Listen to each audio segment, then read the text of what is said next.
Hello again. This is Wissam here with my good friend Scott Cherry.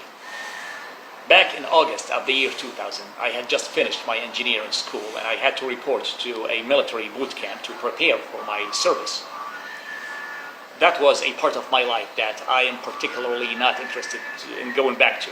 I still feel the heat of the Iraqi August and the dehydration that I had to suffer at the time, the cheap uniform that was issued me, and I actually still have blisters from the boots that were given me.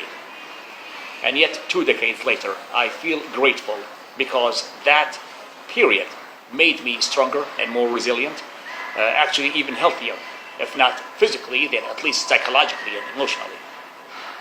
We read in the Bible the story of the children of Israel and how God led them out of the bondage in Egypt in the hands of Moses, and they had to cross the dry bed of the split Red Sea, and God made a covenant with them and gave them the law, and they embarked on a tour that was supposed to take no longer than 11 days.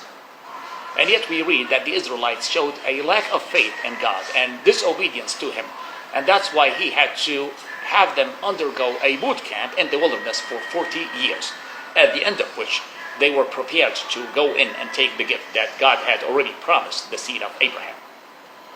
Then we read the story of Jesus, the author of the New Covenant, and we see many similarities between his story and the story of the author of the Old Covenant.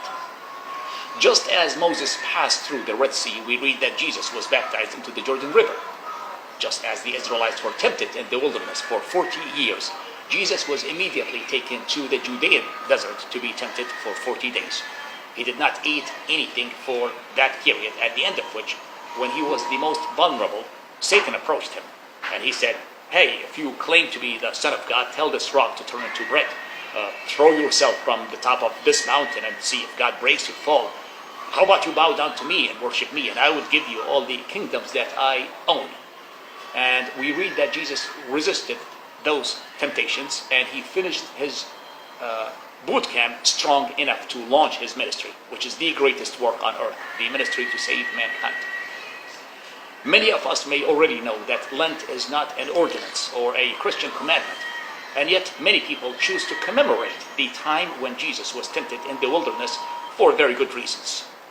God said to the Israelites that He allowed them to be tempted, quote, to test their hearts and see whether they keep His commandments or not.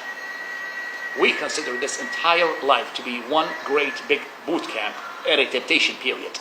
And the question that we should all ask is, how are our hearts standing? And are we keeping God's commandments? And are we planning on finishing strong or not?